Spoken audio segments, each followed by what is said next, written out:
Que a graça e a paz do nosso Senhor e Salvador Jesus Cristo esteja conosco em mais esse maravilhoso dia, em mais esse devocional, onde nós dedicamos os nossos primeiros minutos do nosso dia para o nosso Deus. E eu quero trazer para você uma reflexão hoje muito importante, porque a possibilidade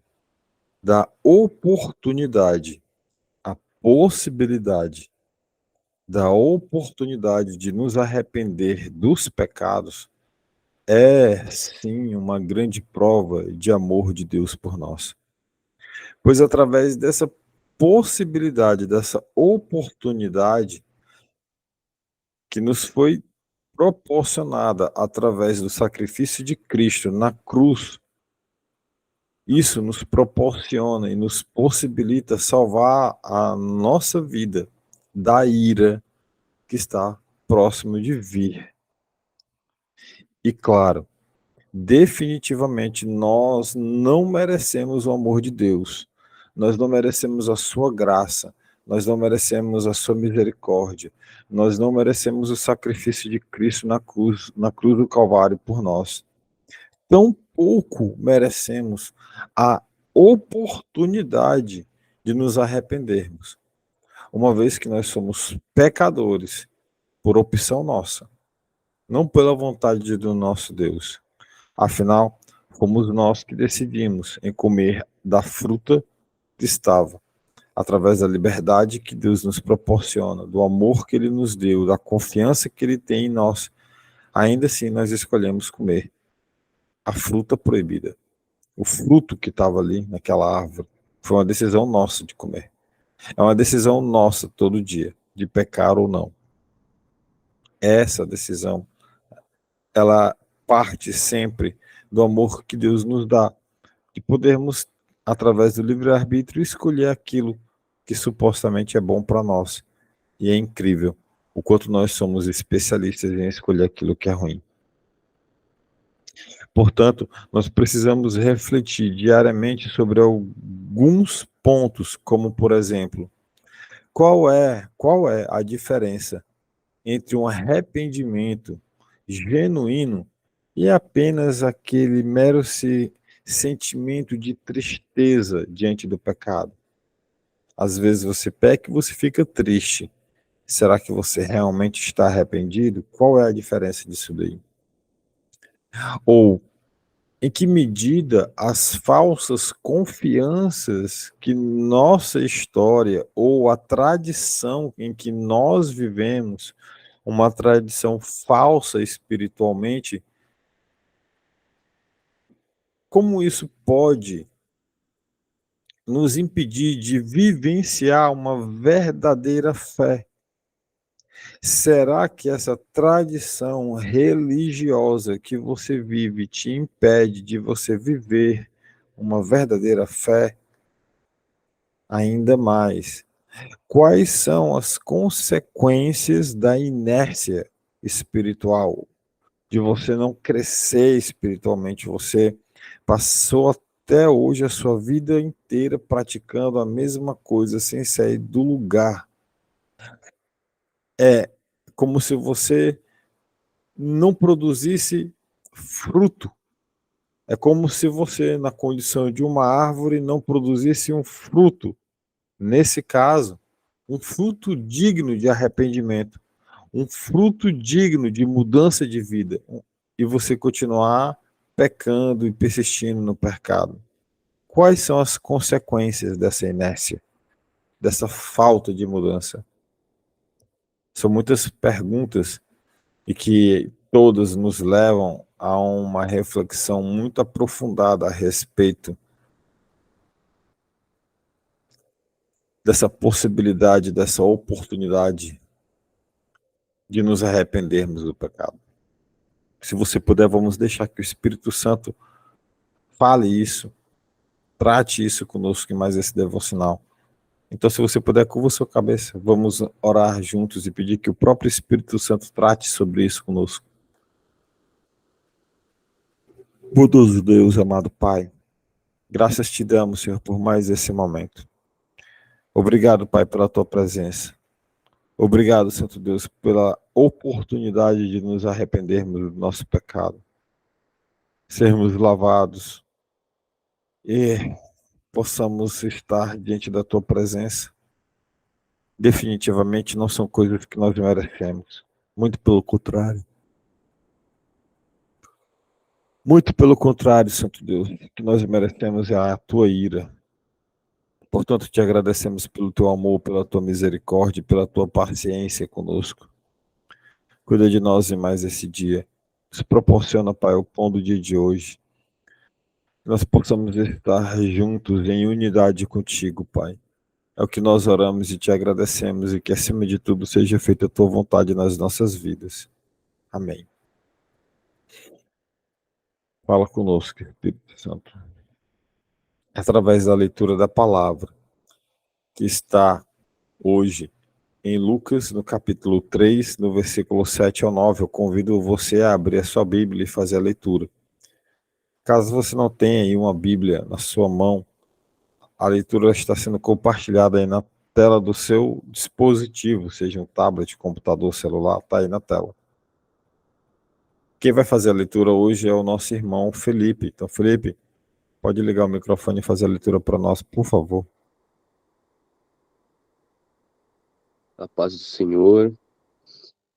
Dizia, pois, João à multidão que saía para ser batizada por ele: Raça de víboras, quem vos ensinou a fugir da ira que está para vir?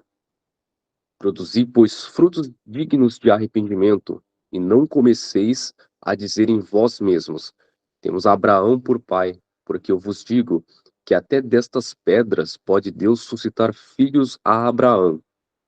E também já está posto o machado à raiz das árvores. Toda a árvore, pois, que não dá bom fruto, corta-se e lança-se no fogo. Glória a Deus, amém. Amém, glória a Deus. Obrigado pela leitura, irmão. São verdades. São verdades em poucos versículos, em poucas frases. O discurso de João Batista, ele é lindo para quem vive uma vida em santidade. E ele é um grande confronto para quem vive uma vida em pecado. Nesses versículos aqui que nós lemos, nós encontramos palavras que são fortes, poderosas, desafiadoras de João Batista. E elas são dirigidas às multidões que buscavam por batismo. Você pode ler isso logo no início. João dizia às multidões, aqui, João dizia, versículo 7, as multidões que saíam para serem batizadas por ele. Aqui nós observamos nesse discurso de João alguns pontos que eu quero que você faça a reflexão a respeito dessa palavra. Primeiro, sobre a correção e o alerta que João nos traz em seu discurso. João começa essa exortação chamando a atenção, e ele diz: raça de víboras. Raça de víboras. Não é apenas um insulto. É um insulto, mas não é só isso. É um grito de alerta sobre a gravidade da situação espiritual daquelas pessoas que estavam querendo ser batizadas, para quem João estava pregando. Se você fizer um pouco mais a leitura, você vai ver os tipos de pessoas que perguntam e fazem perguntas a João. Se você olhar um pouquinho mais para frente, ler alguns versículos a mais, você vai ver quem eram os tipos de pessoas. Então, João chama essas pessoas de víboras. Por quê? Por que será? E ele chama a atenção para a necessidade urgente,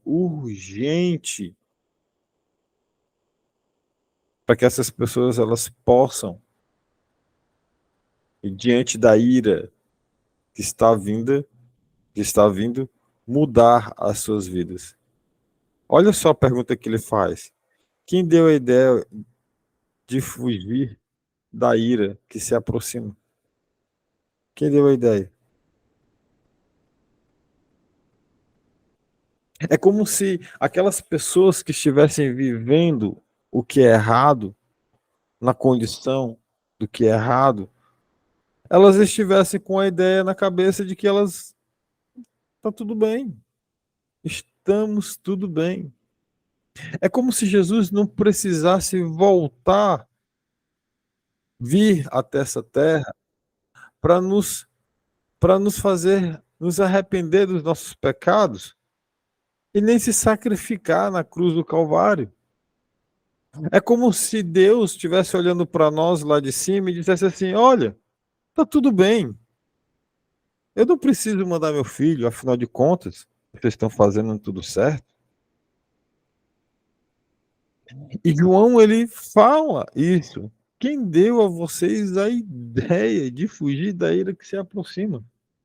É como se você e eu estivéssemos imbuídos dentro do pecado e Deus olhasse para nós e dissesse assim: olha, você está mergulhado no pecado. Que foi que deu a ideia para você de que você consegue escapar da ira que está por vir? Você acredita que você mesmo é autossuficiente? É tão bonzão assim? Essa pergunta que João Batista traz para esse tipo de pessoa, para essas víboras que não precisam de perdão, que se acham que, que estão fazendo tudo certo, pessoas que estão enraigadas com os dois pés fixos e firmados em tradições religiosas. Quem deu vocês a ideia de fugir da ira que se aproxima? Quem deu a ideia? Foi um líder religioso?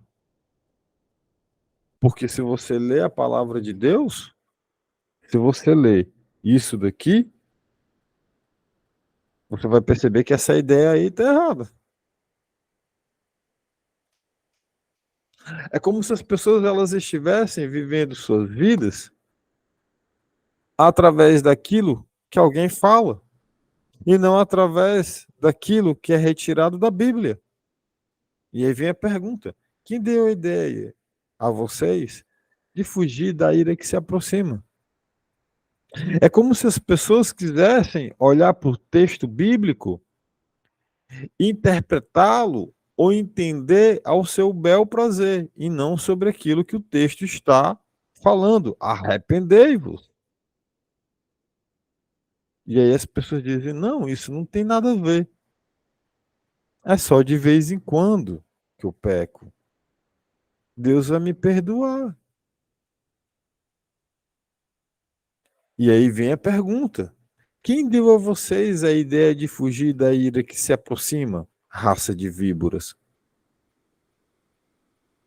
Forte para quem vive em pecado é.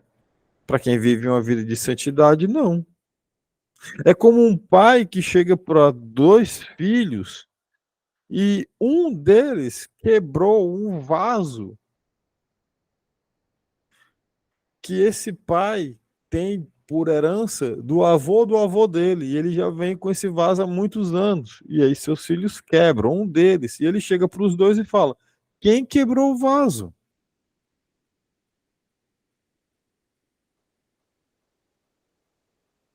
A consequência vem. Quem deu a ideia a vocês de fugir da ira que se aproxima? Quem deu a ideia? Essa ideia, ela vem de falsas confianças. Essa ideia vem de falsas promessas. João, João, aqui nesse trecho que nós lemos, ele também ele enfrenta ali essas falsas promessas daqueles que confiavam na sua descendência de Abraão. Ele nos desafia a não basearmos a nossa salvação em genealogias ou tradições religiosas, mas a perceberem que Deus pode levar filhos a Abraão até mesmo a partir daquelas pedras. Está aqui, versículo 8. Abraão é nosso pai, aquelas pessoas diziam, e que por conta disso, por conta dessa tradição, se sentiam salvos, merecedores, merecedores da salvação. Ah, eu sou pastor, eu sou merecedor. Ah, eu sou presbítero, eu sou padre, eu sou papa, eu sou o apóstolo fulano de tal, eu sou merecedor.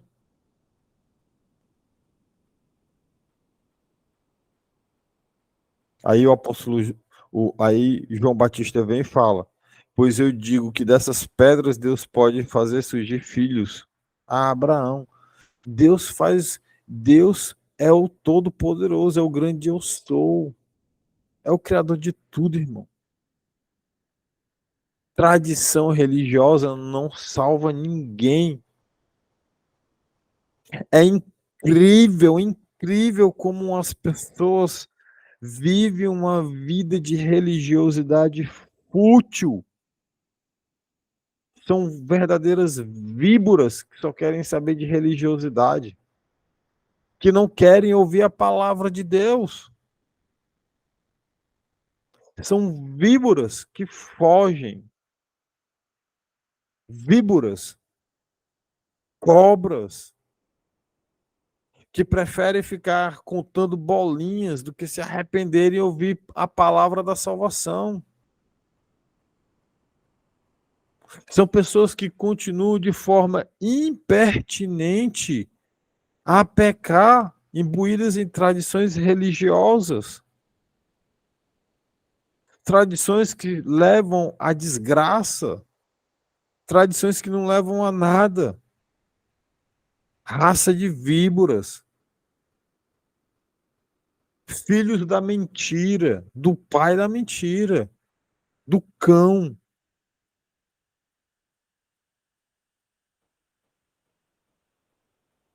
Que ficam adorando a coisas, que adoram mais a seu marido do que a Deus, que adoram mais os seus filhos do que a Deus, que adoram status, que adoram pulseiras com bolinha, que adoram qualquer coisa. E depois vem Deus. Depois vem Deus. Adoram o próprio trabalho. Adoram ao próprio trabalho mais do que a Deus, ao ponto de não encontrarem tempo, nem que seja 5 horas da manhã, para ler a Bíblia.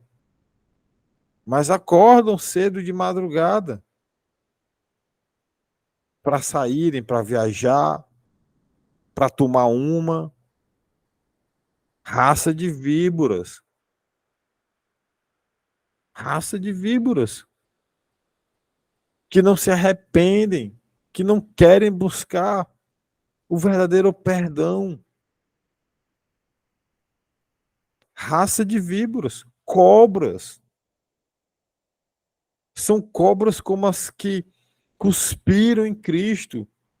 São víboras como aquelas que puseram a coroa de espinho na cabeça de Jesus. São cobras, najas, repletas de veneno, que enfiaram pregos nos pés e nas mãos de Jesus, que açoitaram ele até sair sangue. Raça de víboras, cobras venenosas, filhos do cão, pessoas que não se arrependem, que são incontinentes, são irrepreensíveis, são obstinadas, pessoas obstinadas não dão um braço a torcer, que não produzem frutos de arrependimento, porque a mensagem central aqui desse discurso de João, que volta a falar, É pesado para quem está em pecado. Para quem não está em pecado, isso daí não é pesado, não. Isso aqui é uma bela melodia. A mensagem central de João é a importância de arrependimento, é a importância de produzir um fruto. Toda boa árvore produz fruto. E não importa se é limão, não importa se é lima, não importa que vai produzir fruto, porque a árvore que não produz fruto é cortada, irmão. É jogada no fogo. O joio é separado do trigo. O trigo vai para o celeiro, o joio vai ser queimado. Aonde que você não entende isso? Só o Satanás mesmo cobrindo aí seu entendimento. Pelo amor de Deus, em nome de Jesus, peça a Deus para livrar você dessas escamas.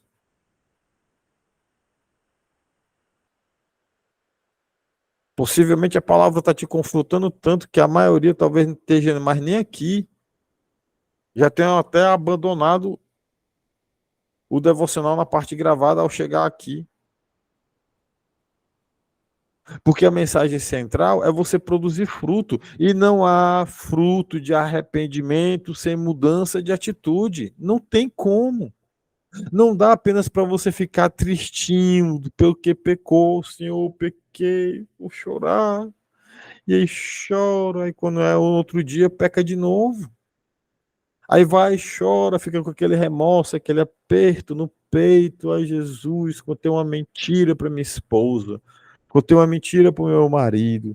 Escondi o dinheiro, disse que não recebi o dinheiro, mas o dinheiro está no meu bolso, está na conta, o dinheiro está dentro da Bíblia. Escondi o dinheiro dentro da Bíblia. Jesus, escondi o dinheiro e disse para minha mulher que não tinha recebido o dinheiro.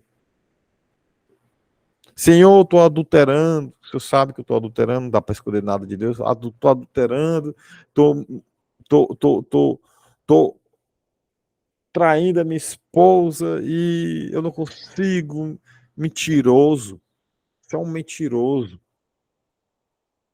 Você não quer produzir fruto de arrependimento, você não quer pedir perdão para Deus de verdade, você não quer se arrepender, você está mentindo para você, porque para Deus você não mente, não.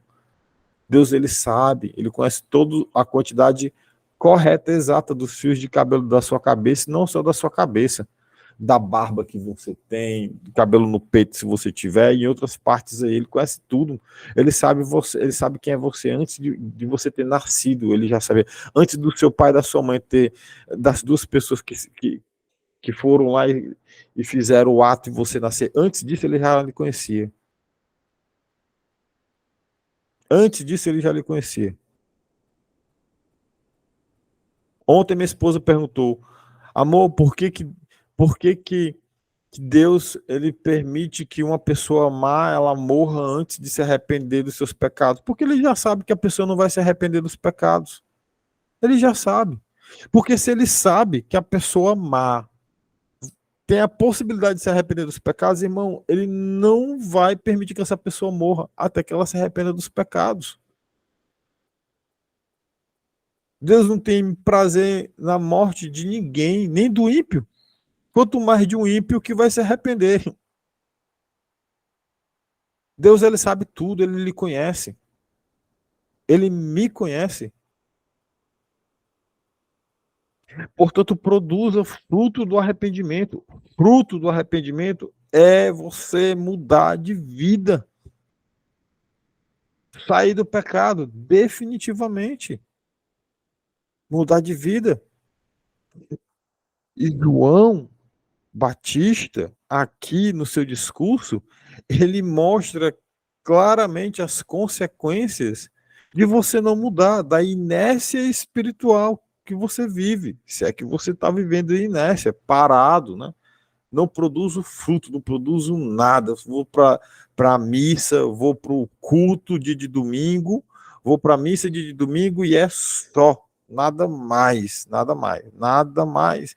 Eu não falo de Deus para ninguém, nem para o meu cachorro. Eu não treino nem no espelho aqui. Tem um papagaio na sua casa? Aqui onde eu moro do lado tem um papagaio. A pessoa não fala de Deus nem para o papagaio, nem para o espelho, não fala de Deus, só abre a Bíblia quando o pregador, seja padre, pastor, seja lá quem for, diz assim: abra sua Bíblia no livro. Aí é que a pessoa abre a Bíblia. E às vezes a pessoa nem lê. Ela fica só acompanhando a leitura, porque tem uma pessoa lendo, ela fica só acompanhando a leitura. Nem o trabalho de abrir a palavra de Deus e ler a palavra Abraão. Abraão é nosso pai. Tem nem coragem de ler, porque alguém já leu. Está na tela do celular, a pessoa não tem coragem de ler. Está na Bíblia, não tem coragem de ler. Talvez você esteja acompanhando esse devocional, você tem uma Bíblia em casa e você não pegou a sua Bíblia para ler, porque você sabe que aqui no devocional eu vou compartilhar a tela com a leitura da palavra de Deus. Aí quando você pega a sua Bíblia, quando você vai pegar a sua Bíblia para você ler, você não tem intimidade nenhuma com ela, né? Você não sabe, que palavra é essa? Arrependei-vos. Que é isso, arrependei-vos? Irmão, é sério. Não dá para ter intimidade sem ler a Bíblia, não dá para ter intimidade sem oração. Não dá. Não dá para você querer buscar Deus somente nos cultos e na missa de domingo. Existe uma consequência. A analogia que João traz a respeito do machado, a raiz das árvores, é uma imagem que você pode ver assim, uma imagem poderosa. Você já viu, não? Nunca viu um desenho do pica-pau, ele cortando assim a árvore, e a árvore caindo, e você dizendo madeira, e a árvore caindo. É aquilo dali, é uma figura de linguagem que João fala aqui. E ela nos lembra que essa inércia espiritual é a falta de fruto. Irmão, a árvore que não dá fruto, a gente corta e joga fora. Serve para que essa árvore? Ah, para dar sombra. É, irmão, para dar sombra. Assim como uma árvore que é infrutífera, ela é cortada e lançada ao fogo, também enfrentamos a necessidade de produzir frutos dignos de respeito. De respeito. O versículo 9: o machado já está posto. O machado já está posto à raiz das árvores, já está posto, irmão, já está ali, ó. Não vai produzir fruto, não? Deus não precisa dar sombra de você, que é uma árvore infrutífera. Deus não precisa da sua sombra, não. Ele vai lhe cortar. E ele não vai deixar nem a raiz, pode ter certeza. Nem a raiz vai ficar. Ele vai arrancar tudo, porque o machado de Deus não é igual ao machado dos homens, não. O machado de Deus, ele arranca tudo, vai ser tudo, vai arrancar tudo. Vai destroçar tudo. Vai sobrar nenhum pó da raiz que ele vai arrancar. E toda árvore que não der bom fruto será cortada e lançada no fogo. Toda árvore que não der bom fruto. Toda árvore que não der bom fruto. Se você dá bom fruto, amém, irmão, de glória a Deus aí, bem forte onde você estiver. Se você tiver oportunidade aí de conseguir falar alto, tá muito cedinho, né? São 5h31 da manhã. Se você tiver como, dê um glória a Deus bem alto. Se você não tiver como, dê um glória a Deus bem alto aí dentro do seu íntimo, do seu ser, lá no profundo da sua alma. Então, glória a Deus, você produz bons frutos. Essa palavra não foi para você? Foi, é para você sim, é para mim essa palavra aqui. Primeiro é para mim, Joelce, para mim, para mim. É um alerta para mim, se eu não der bom fruto. Isso aqui é um alerta para mim, é um alerta para você. Essa palavra é para você. Por mais que você esteja dando bons frutos, o seu fruto seja doce igual ao mel. Amém, irmão? Ó, tá top, perfeito. Outro dia minha esposa comprou umas laranjas, eu fui descascar a laranja. A laranja era doce. Nossa, deliciosa.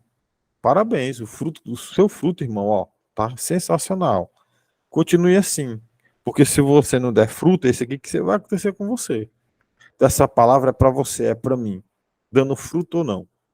que nós possamos estar alertas, porque a conclusão que nós tiramos disso é que nós somos chamados a refletir sobre as nossas vidas. Será que nós estamos confiando em falsas promessas e tradições religiosas? Ou será que nós estamos tirando aquilo que nós necessitamos da palavra de Deus? É o Espírito Santo que está conduzindo as nossas ações? Será que nós estamos produzindo frutos que demonstram um coração transformado pelo arrependimento? Ou será que é apenas um mero sentimento de pequei, preciso pedir perdão? E nada mais do que eu pedir perdão. Se você puder, faz uma oração comigo. Se você está em pecado, peça a Deus para que Ele perdoe os seus pecados e mude as suas atitudes. Mude. E não se trata do pecado ser maior do que você, porque isso aí também é uma outra mentira. Deus, Ele não permite que uma tentação seja maior ao nosso lado do que a que nós podemos resistir. E sempre, diante de um pecado, haverá um escape. Sempre. Então é mentira sua falar que você não resiste ao pecado, porque o pecado é maior do que você. É uma mentira sua. Deixe de ser víbora. Deixe de produzir veneno e engolir seu próprio veneno. Porque isso daí só vai trazer morte para você. Deus é misericordioso. Ele te ama. E se você está ouvindo essa palavra, é porque Ele ama você. Se eu estou proferindo essas palavras, é porque Deus me ama. E Ele quer que eu permaneça reto diante o seu caminho, com os olhos fitos em Cristo Jesus, que é o autor e consumador da nossa fé. Então que nessa oração você peça entendimento e sabedoria para Ele, para se arrepender dos pecados e para produzir frutos dignos de arrependimento. E se você vive uma vida santa, uma vida em santidade, amém, meu irmão, minha irmã. Peça a Deus sabedoria para você permanecer nessa vida reta, porque sem santidade ninguém vê a Deus. Oremos. Bondoso Deus, amado Pai, graças te damos por essa maravilhosa palavra de amor, de carinho. Uma maravilhosa palavra de mansidão para aqueles que estão em santidade.